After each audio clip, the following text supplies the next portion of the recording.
At this time, I have the honor to present to you the moral leader of our nation. I have the pleasure to present to you Dr. Martin Luther King, Jr.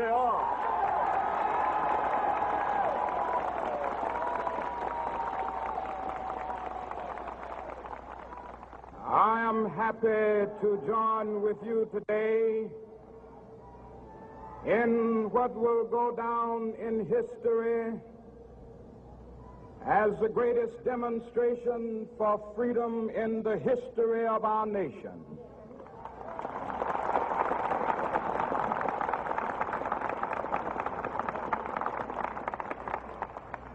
Five score years ago, a great American in whose symbolic shadow we stand today signed the Emancipation Proclamation. This momentous decree came as a great beacon light of hope to millions of Negro slaves who had been seared in the flames of withering injustice. It came as a joyous daybreak to end the long night of their captivity. But 100 years later, the Negro still is not free. 100 years later, the life of the Negro is still sadly crippled by the manacles of segregation and the chains of discrimination. 100 years later, the Negro lives on a lonely island of poverty in the midst of a vast ocean of material prosperity. 100 years later, the Negro is still languished in the corners of American society and finds himself in exile in his own land. And so we've come here today to dramatize a shameful condition. In a sense, we've come to our nation's capital to cash a check. When the architects of our republic wrote the magnificent words of the Constitution and the Declaration of Independence, they were signing a promissory note to which every American was to fall heir. This note was a promise that all men, yes, black men as well as white men, would be guaranteed the unalienable rights of life, liberty, and the pursuit of happiness.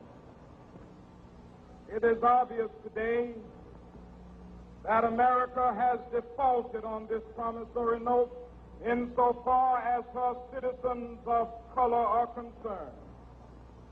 Instead of honoring this sacred obligation, America has given the Negro people a bad check, a check which has come back marked insufficient funds.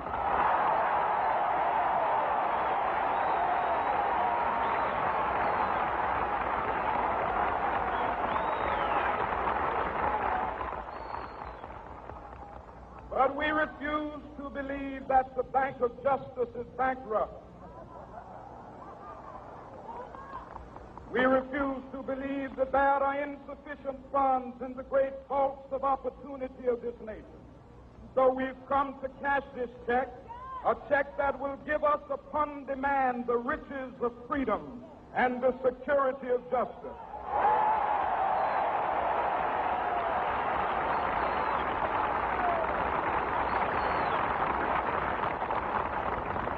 We have also come to this hallowed spot to remind America of the fierce urgency of now. This is no time to engage in the luxury of cooling off or to take the tranquilizing drug of gradualism.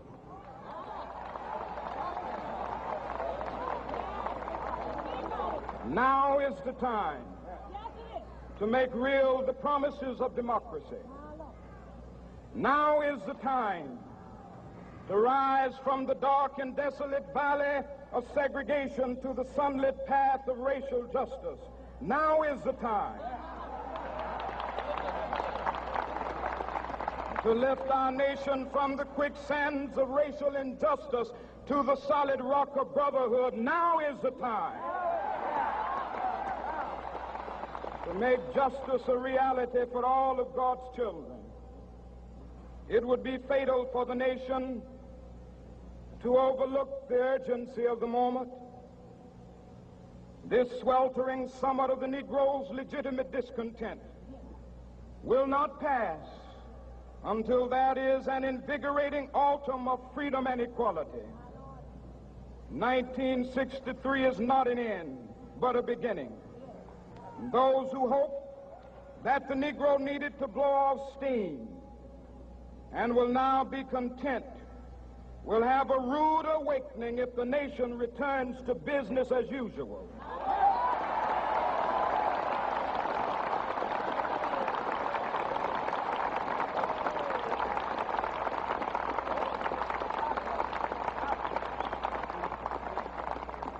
There will be neither rest nor tranquility in America until the Negro is granted his citizenship rights.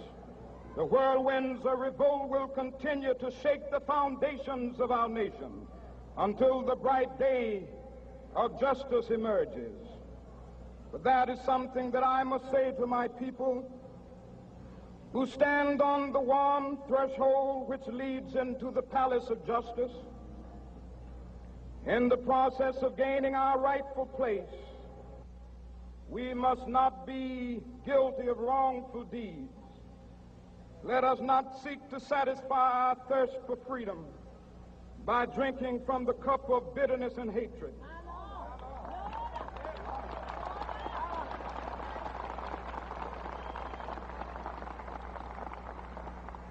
We must forever conduct our struggle on the high plane of dignity and discipline. We must not allow our creative protests to degenerate into physical violence. Again and again, we must rise to the majestic heights of meeting physical force with soul force. The marvelous new militancy which has engulfed the Negro community must not lead us to a distrust of all white people. For many of our white brothers, as evidenced by their presence here today, have come to realize that their destiny is tied up with our destiny.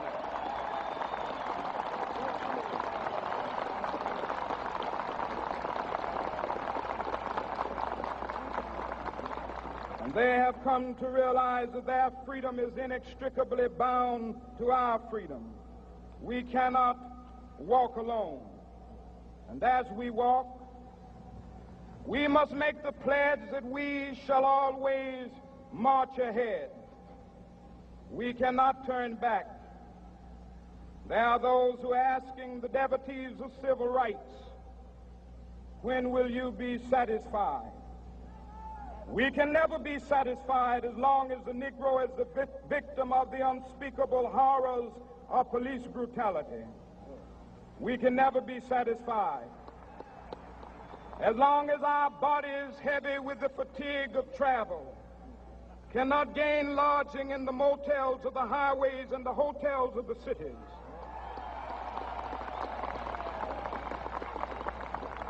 We cannot be satisfied as long as the Negro's basic mobility is from a smaller ghetto to a larger one. We can never be satisfied as long as our children are stripped of their selfhood and robbed of their dignity by signs stating for whites only.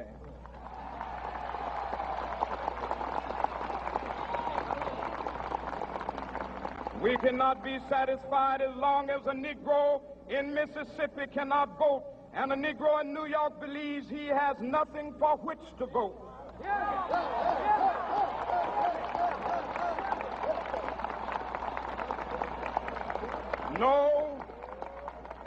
No, we are not satisfied, and we will not be satisfied until justice rolls down like waters and righteousness like a mighty stream.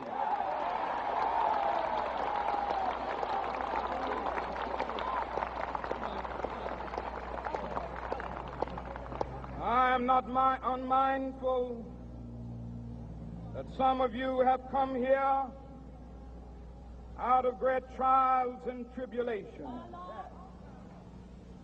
Some of you have come fresh from narrow jail cells. And some of you have come from areas where your quest for freedom left you battered by the storms of persecution and staggered by the winds of police brutality. You have been the veterans of creative suffering. Continue to work with the faith that unearned suffering is redemptive. Go back to Mississippi. Go back to Alabama. Go back to South Carolina. Go back to Georgia. Go back to Louisiana. Go back to the slums and ghettos of our northern cities. Knowing that somehow this situation can and will be changed. Let us not wallow in the valley of despair. I say to you today, my friend,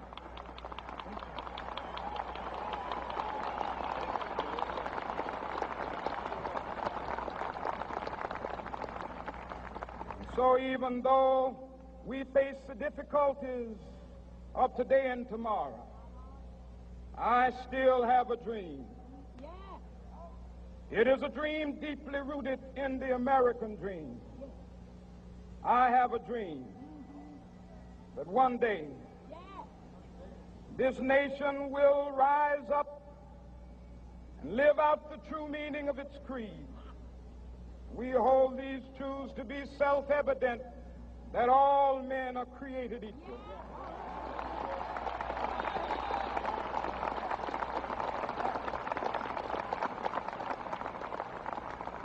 I have a dream that one day on the red hills of Georgia, the sons of former slaves and the sons of former slave owners will be able to sit down together at the table of brotherhood. I have a dream that one day,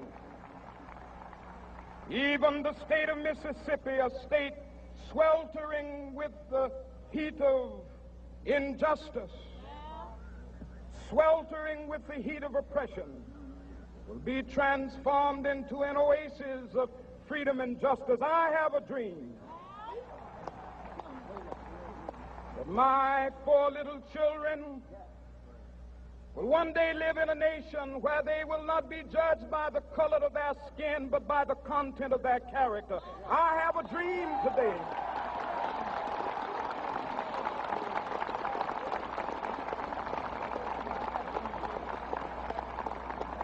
I have a dream that one day down in Alabama, with its vicious racists, with its governor having his lips dripping with the words of interposition and nullification, one day right there in Alabama, little black boys and black girls will be able to join hands with little white boys and white girls as sisters and brothers. I have a dream today.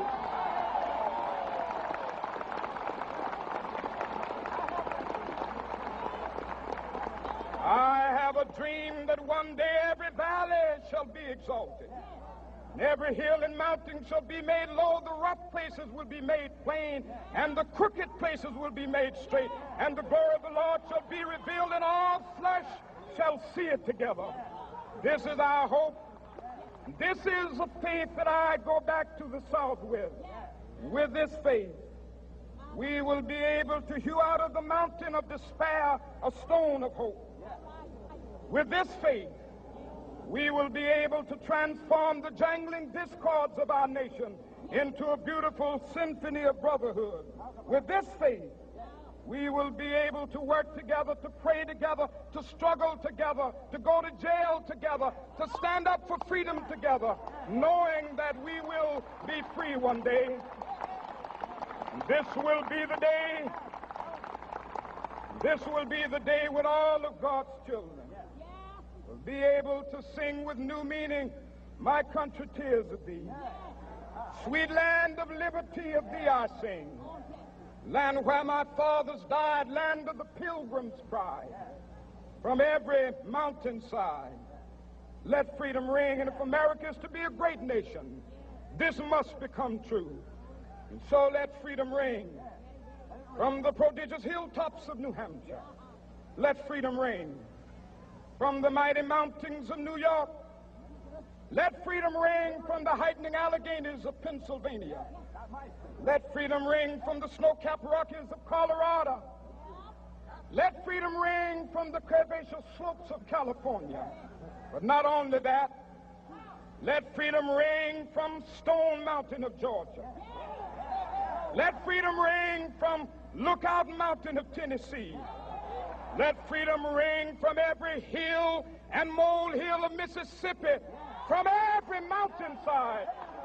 Let freedom ring, and when this happens, and when we allow freedom ring, when we let it ring from every village and every hamlet, from every state and every city, we will be able to speed up that day when all of God's children, black men and white men, Jews and Gentiles, Protestants and Catholics, will be able to join hands and sing in the words of the old Negro spiritual, free at last, free at last. Thank God Almighty, we are free at last.